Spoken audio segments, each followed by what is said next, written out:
जय श्री कृष्ण। कर्तव्य क्या होते हैं? कर्तव्य जानना चाहते हैं तो पहले मेरे चैनल को सब्सक्राइब कीजिए और वीडियो को अंत तक जरूर सुनिए ताकि आप जान पाए कि कर्तव्य होते क्या हैं। तो आइए सुनते हैं गीता के ये श्लोक।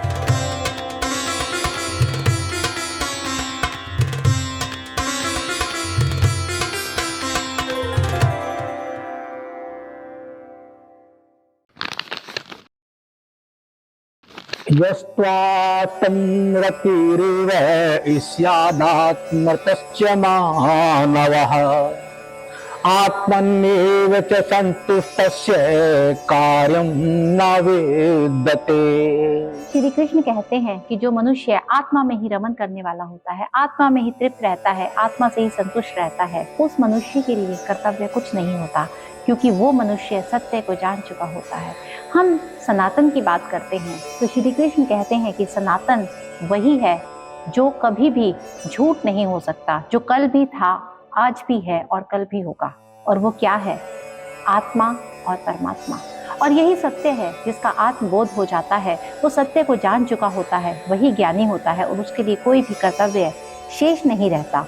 जिसको ज्ञान प्राप्त हो चुका है, जो जीवन की सच्चाई को जान चुका है, सिर्फ वही ऐसा है जिसके लिए कर्तव्य का कोई मतलब ही नहीं है। और ऐसा कोई लाखों करोड़ों में एक ही होता है। बहुत कम लोग होते हैं जिन्हें आत्मबोध होता है। कहने को तो दुनिया घूमती है कि मुझे ईश्वर की प्राप्ति हो चुकी है, लेकिन वास्तव में ऐसे लोग बहुत कम होते हैं।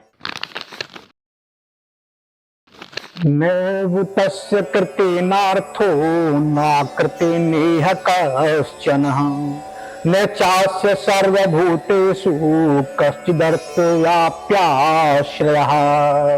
संजय श्री कृष्ण के ज्ञान को बता रहे हैं। श्री कृष्ण ने जो ज्ञान दिया था गीता का, वो दिया तो अर्जुन को था, लेकिन उसके साक्षी बन गए थे संजय और धृतराष्ट्र भी।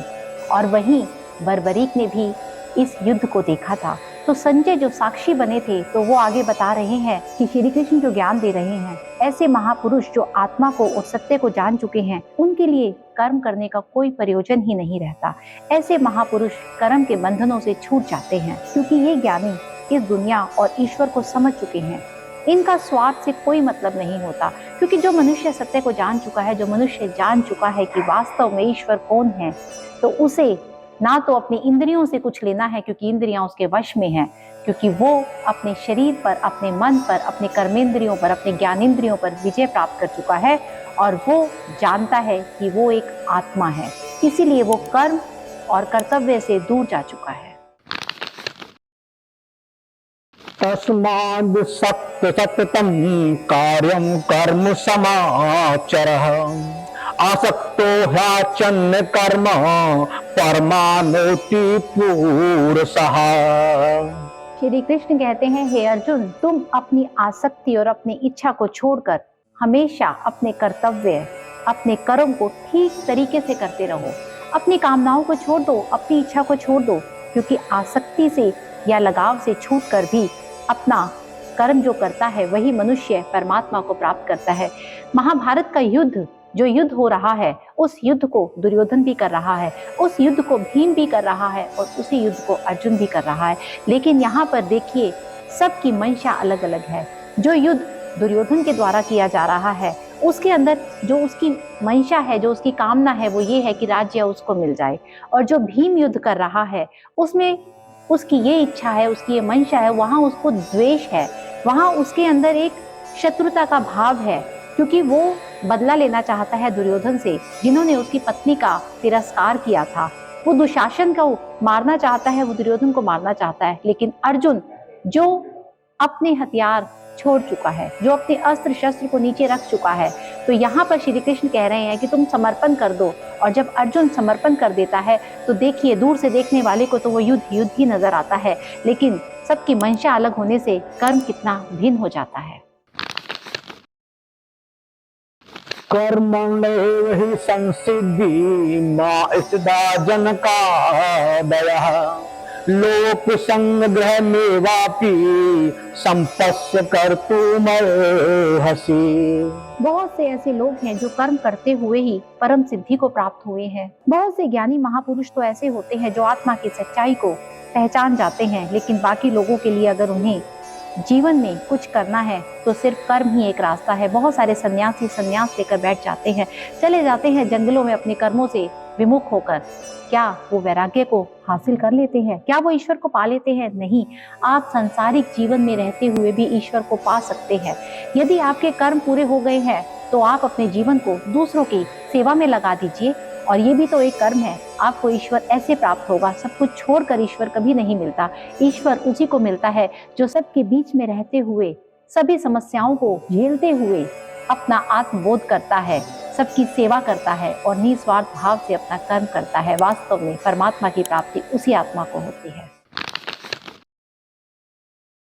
यद्दाचरति श्रेष्ठस्तदेवतरो जनः स यत्प्रमाणं कुरुते लोकस्तनुवर्तते। श्रेष्ठ पुरुष हमेशा आगे चलता है और बाकी लोग उसके पीछे पीछे चलते हैं। इसलिए फैसला आपको करना है कि आपको श्रेष्ठ बनना है, आपको आगे चलना है, आपको लीडर बनना है या आपको फॉलोवर बनना है। अब ये आप पर निर्भर करता है कि आप आगे चलना चाहते हैं या आप पीछे चलना चाहते हैं।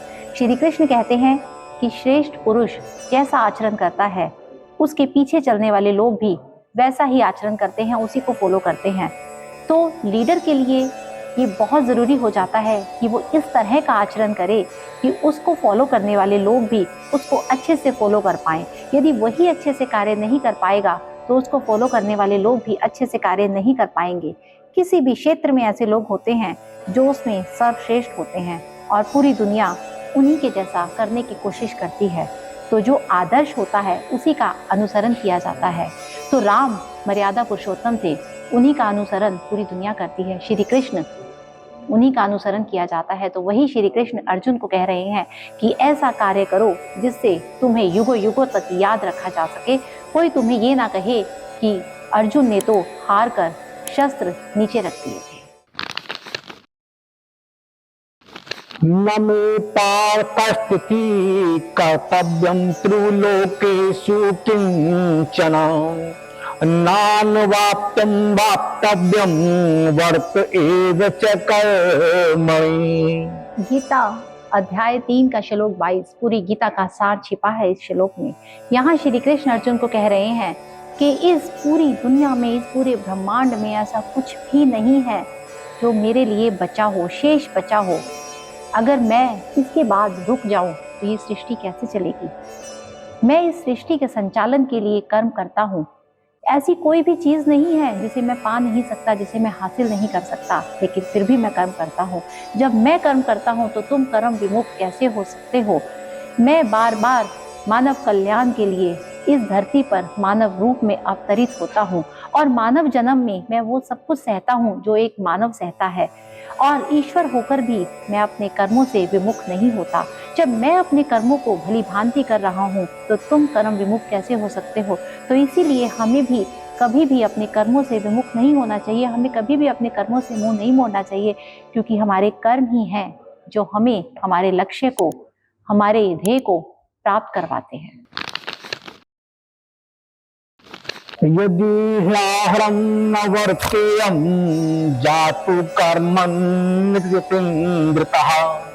मम वर्तानुवर्तन्ते मनुष्या पार्थे सर्वशः। श्री कृष्ण कहते हैं, हे पार्थ, यदि मैं कर्मों को करने में सावधानी ना बरतूं तो बहुत बड़ा अनर्थ हो जाएगा।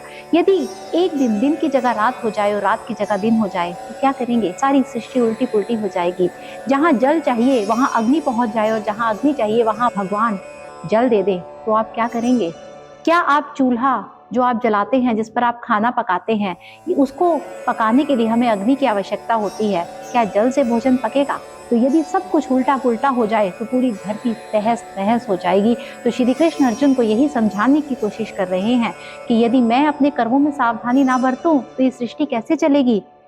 जो सबसे बड़ा होता है वो सर्वश्रेष्ठ होता है और सब उसका अनुसरण करते हैं। अगर श्री कृष्ण यह कह रहे हैं कि मैं भगवान हूँ और मैं कर्म नहीं करूंगा तो ये सृष्टि कैसे चलेगी? तो ईश्वर होते हुए भी यदि ईश्वर अपने कर्मों का पालन कर रही है तो हम मनुष्य होकर अपने कर्मों से विमुख कैसे हो सकते हैं? उतसीदयूर्मेलोका न कुर्यां कर्म चेदहम् शंकरस्य च कर्ता इष्यामोऽन्याम्या प्रजा। श्री कृष्ण कहते हैं यदि मैं कर्म ना करूं तो क्या होगा। श्री कृष्ण अगर कर्म नहीं करेंगे तो सृष्टि का तो अंत हो जाएगा, हम जी नहीं पाएंगे। एक रात अगर सुबह ही नहीं होगी तो आप जग नहीं पाओगे। अगर सुबह नहीं होगी, सूर्य नहीं निकलेगा तो आप क्या करोगे। आपके शरीर में ऊर्जा का संचार नहीं होगा, कुछ भी नहीं होगा, क्योंकि सूर्य हमें ऊर्जा देता है। सूर्य नहीं निकलेगा तो क्या होगा, धरती नहीं घूमेगी तो क्या होगा, चंद्रमा नहीं निकलेगा तो क्या होगा, तारे नहीं आएंगे तो क्या होगा, आकाश आकाश नहीं रहेगा, धरती धरती नहीं रहेगी, तो चारों तरफ प्रलय ही प्रलय होगा। तो ईश्वर हो या साधारण मनुष्य, हमें कर्म करना ही पड़ता है। यदि ईश्वर ईश्वर होकर अपना कर्म नहीं छोड़ते तो मनुष्य अपना कर्म कैसे छोड़ सकता है। तो श्री कृष्ण अर्जुन को यहाँ यही समझाने की कोशिश कर रहे हैं कि कर्म ना करने से कर्म करना हमेशा श्रेयस्कर होता है। तो विषाद मत करो, उठो और अपने अस्त्र शस्त्र उठाओ, क्योंकि तुम युद्ध भूमि में खड़े हो और तुम एक क्षत्रिय हो, इसलिए तुम्हें युद्ध करना ही पड़ेगा। जय श्री कृष्ण।